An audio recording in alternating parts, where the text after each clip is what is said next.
To all who come to this happy place, welcome. Thanks, Walt. We're happy to be here. Yes, and if you're planning a trip to Disneyland, then you've come to the right channel because we're going to do a two-part series of an A to Z guide on Disneyland. Are you ready to get inside? Let's do it. Let's do it. Also, you're going to see some new faces in our video today. We're here with my niece Stephanie and her husband Aaron, and we're all out here celebrating our anniversaries. So there's a place we need to go before we get going.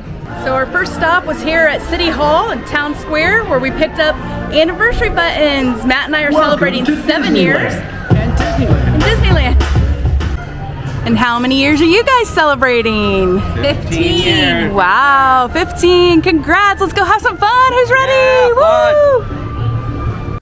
Okay, here's how this series will work. We're going to go through the alphabet to find something specific to Disneyland that represents each letter. It could be general Disneyland information, tricks for getting on popular rides with lower wait times, iconic snacks, entertainment, or more. So be sure to watch all the way to the end because you don't want to miss out on any information. Also, we wanted to note that we're filming this over the course of 2 days and breaking it down into 2 videos.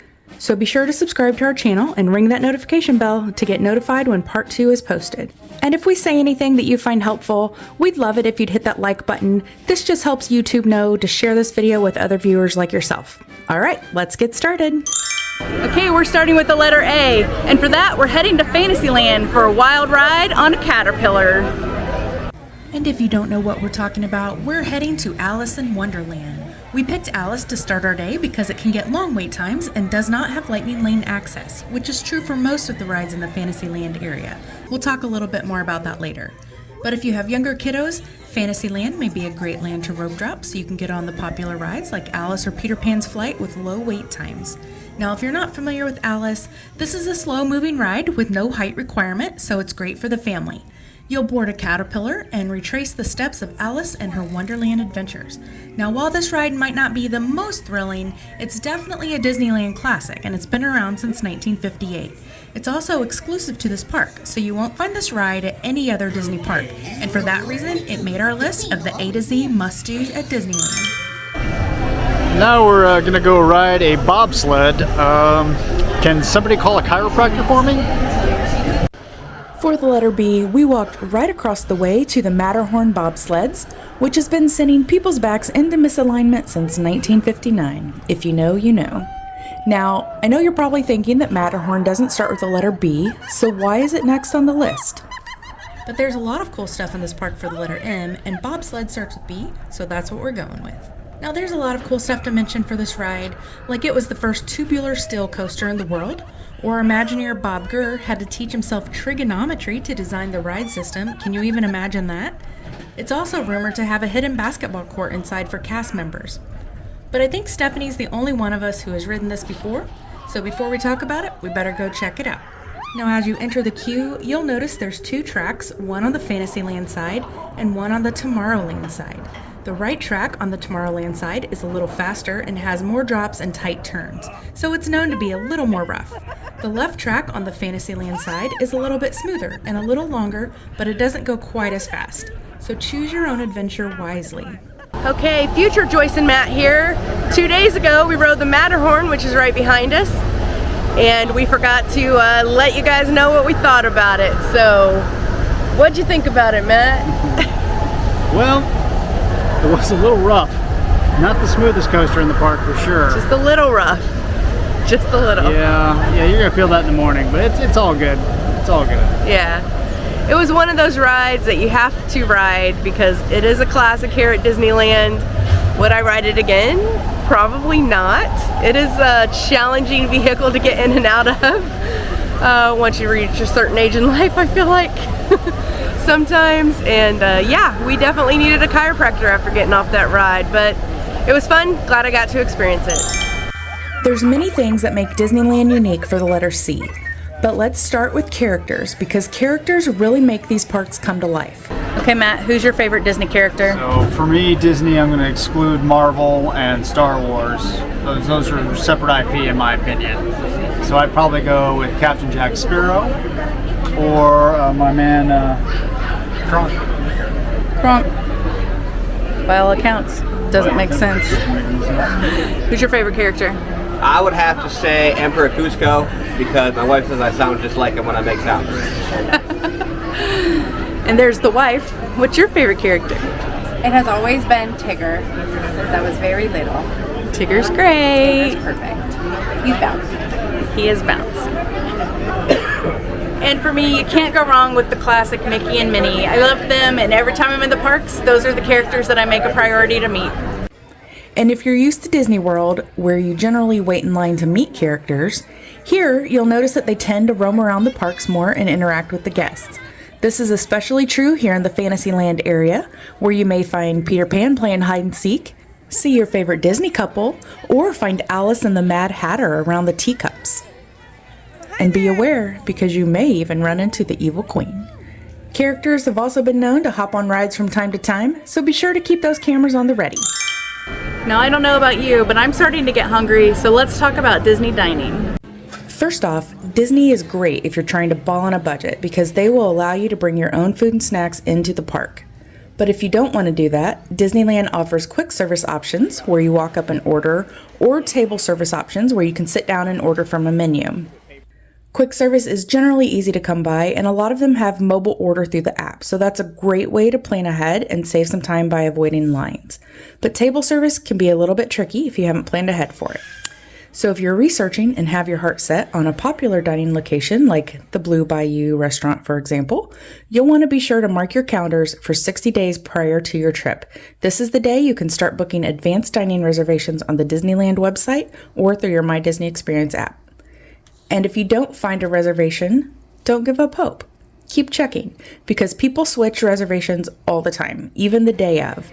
And if you haven't had any luck online before your trip, just head to the restaurant when they open and ask if there's any availability for that day.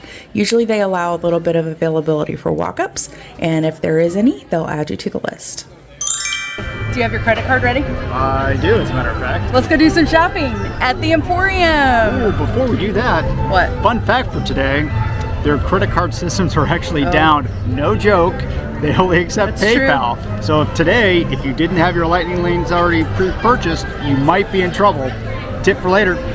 We don't know how that's going to affect shopping, eating, anything like that. So we'll see how the day goes and report throughout this video, I guess. We'll see. We'll see. Wish us luck. Now, you can't miss the Emporium because it's located here on the left corner of Main Street by the firehouse. And while there's other merchandise locations in the park, this is going to be your largest with just about every souvenir imaginable. That means it's also going to be your busiest, especially at the end of the night as guests are leaving or after a parade. So you'll definitely want to pack those patient pants as you shop for your treasures. Now, one thing to keep in mind as you shop in the park, while the Emporium is going to have a large selection, they might not have everything. So for instance, if you're in Galaxy's Edge and you find a souvenir that's out of this world, you probably should get it while you're in Galaxy's Edge because chances of them having land-specific souvenirs here are pretty slim. And you wouldn't want to get all the way back up to the front of the park to find out you just have to walk all the way to the back of the park again for that one treasure. But on a positive note, the Emporium offers mobile checkout, and this just makes shopping a breeze. It's located in your app and it's pretty easy to use. You just open the app, scan in your merchandise, pay through the app, and then show the code to a cast member who will give you a bag and check your receipt upon exit. We do this a lot and it saves a ton of time from standing in long checkout lines.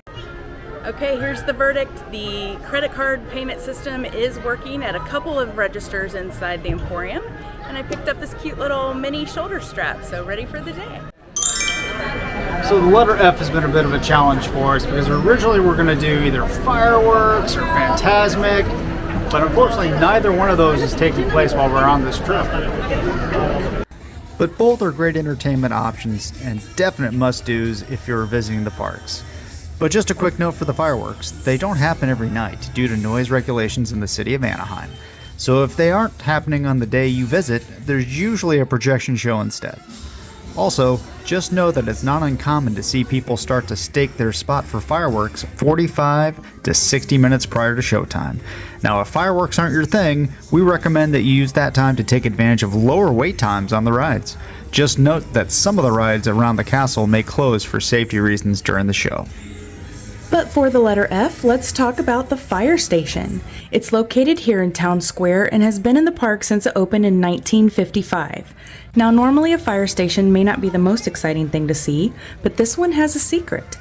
There's actually an apartment above the fire station where Walt and his family would stay when they visited the park. Now, it's said that when he was home, he would turn a lamp on in the window. And since he's passed, the lamp stays on to remind people that his spirit lives on in Disneyland. So be sure to stop and see it as you leave the park. Now, there's one way you can see inside the apartment, and that's by taking the Walt's Main Street Story Tour, which is a 90-minute experience where you'll learn lots of secrets about Main Street and get to visit the apartment. Now, there is an additional cost to do this of about $160 per person, but you can learn more on Disneyland's website if that's something that you're interested in. Moving on, there's a couple of things here that could represent the letter G. We could go to Goofy's How to Play Yard back in Toontown, which is a great place for the littles to let out some energy. Or the Gibson Girl Ice Cream Parlor on Main Street, which is an old-fashioned ice cream parlor and soda shop. But there's a much better area we need to talk about. Bright suns, fellow travelers, and welcome to Galaxy's Edge. Of course, we couldn't talk about Disneyland without mentioning the most immersive land here, and if you're a Star Wars fan, you don't want to miss this. Whether you want to join the Resistance in a battle against the First Order, fly on the Millennium Falcon, or unleash the power of a Kyber crystal by building your own lightsaber, Galaxy's Edge is a must-do on your Disneyland trip. There's a lot of stuff happening back here, so let's go over a few highlights. First up, the flagship attraction, Rise of the Resistance. This is so much more than a popular ride. It's about a 25 to 30 minute long, fully immersive experience with multiple ride systems. And unfortunately, that means it does go down a lot, so please keep that in mind when you visit. It's very popular for rope dropping, even though it doesn't always open right away. And it's not uncommon to have a 1 hour or more wait during the day. Now, if you're willing to spend a little bit of extra money, it does offer the Lightning Lane single pass, but you do miss out on a few parts of the interactive queue if you use it. But if that's okay, buy the Lightning Lane. That's definitely an option and it'll save you a lot of time. Now, because of the various components of this attraction, there is a 40-inch height requirement, but Disney does offer the child swap service. So if you have a little one in your party that isn't tall enough to ride, just see a cast member at the beginning of the queue and learn more about this option. But even if you aren't a Star Wars fan, this needs to be on your must-do list because the technology used in this ride is just amazing and you have to experience it at least once. Moving along, the other big attraction here is the Millennium Falcon Smuggler's Run. This is essentially a 6-person ride simulator where you're assigned the roles of pilot, engineer, or gunner. Although, I'll be honest, the pilot role really is the best. Otherwise, you're just pushing buttons. But it's still cool to check out, and there's some great photo ops inside too. Be aware though that if you have less than 6 people in your party, they will pair you with others so that the seats are full. But if you do have 6, look into how to put the ride into Chewy mode. You'll thank me later. Now, if you're the kind of person who likes building your own souvenirs, you definitely don't want to miss Savvy's Workshop or the Droid Depot, where for an extra fee, you can build your own lightsaber or your very own droid. We've done both, and I'll say that Savvy's was a much more interactive experience, although building a droid was also a lot of fun. Both do come with a pretty hefty price tag, though. Reservations for these activities are a little more challenging to get, so mark those calendars for 60 days out from your trip, which is the date you can start making reservations.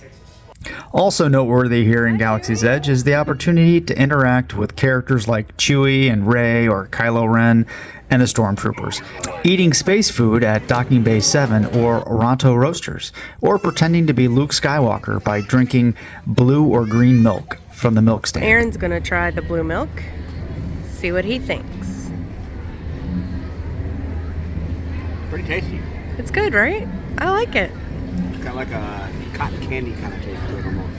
Kind of. Kind of like the after It's effects sweet. of it. Yeah, it's Yeah. sweet, yeah. It's like a slushy consistency.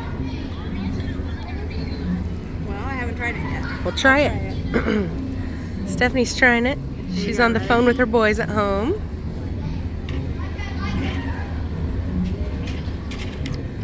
No? Try another sip. Try another sip. You gotta get used to it. It's good. It's icy. I didn't think it was It's a rice milk. Yeah. I get it. I wouldn't drink a full cup. No? It's Very sweet. There's like lime or something in it. Might be. Really, there's just so much to see and experience here in Galaxy's Edge that it could be a complete video on its own. But if you're a Star Wars fan, definitely plan to spend a good amount of your day here to really experience all that it has to offer. You can even download the Play Disney Parks app and use your data pad to go on more adventures throughout the land. Okay, now it's time for the letter H, one of my favorite rides, the Haunted Mansion. And this one has a special Christmas overlay. Let's go ride. Let's do it. This one is making our list for many reasons. One, it's iconic and the mansion is different in every park. But two, because during this time of the year, it gets a complete holiday overlay themed to the Nightmare Before Christmas. And it's our first time experiencing this overlay, so let's get inside and check it out. Now at the moment, this attraction just went through a retheme and is operating only on a virtual queue system. That means that you have to go into the app and try to score a virtual queue return time in order to ride. The first drop is at 7 a.m. and the second drop is at noon on each day. You can join the 7 a.m. queue from anywhere, even from home, but you do have to have Disneyland reserved as your starting park for the day. For the noon drop, you have to be already scanned into the parks. And what the virtual queue does is give you an hour time window in which to return to the attraction to be able to ride. It doesn't mean you get to skip the line though, it's just a return time. Now, one thing to note is that if you're here with your whole party, you'll want to be sure that everyone is linked together in the app and everyone has their park reservations in place. So when you join the virtual queue, all the members of the party will pop up and you can select everyone to join. Hurry back! Hurry back! Be sure to bring your Santa Claus back! Who's ready to explore the Cursed Temple? I am. Okay, we're heading in now to the Indiana Jones Adventure Ride. This one makes our list because it's not only super fun, but currently unique to Disneyland. I say currently because it was recently announced that Disney's Animal Kingdom will be getting an Indiana Jones ride, but I hear the storyline will be a little different, so I think it keeps this one in the unique category for now. But this is very popular here at Disneyland, and one that we think you should definitely put on your must-do list. It's listed as a fast-paced thrill ride, so it does have a 46-inch height requirement, and it's also in the dark and does have some loud and scary parts, so it could be a little intimidating for younger kids. But it's super fun and often gets long wait times, so we'd recommend rope dropping this one or using a Lightning Lane multipass to ride it later in the day. But however you ride, definitely check it out on your trip. And for the letter J, we have a specific spot in mind to get an iconic Disney treat. Can you guess what it is? If you said the mint julep bar, you're right. Now, if you hear mint julep and immediately think of the Kentucky Derby, you may be a little disappointed to know that these mint juleps are non-alcoholic. But that's okay because we're not really here for the mint juleps anyway. Even though they are yummy and refreshing, we're here for something better, the Mickey Beignet. And I know, before you flood our page with comments, beignets don't start with the letter J, but we're taking some liberties with this one because it's a classic snack that you have to try. And you'll find them at this walk-up window located just around the corner from Tiana's Palace in New Orleans Square. They come in packs of 3 or 6 and usually have a seasonal offering as well. So be sure to stop by and check them out on your trip.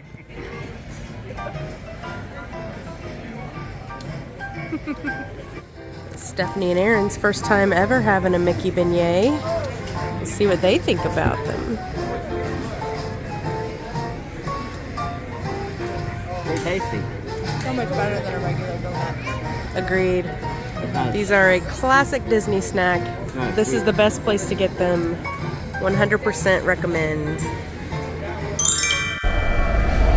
Now for the letter K, we're heading to King Arthur Carousel. Now you may be asking yourself, why would a simple carousel make the list of an A to Z guide at Disneyland? But there's something very special about this carousel. And if you don't know the story, Walt Disney was watching his girls ride a carousel in Griffith Park when he thought how great it would be to have a place where families could have fun together. So really, we owe everything we have today to a simple carousel, so it had to make the list.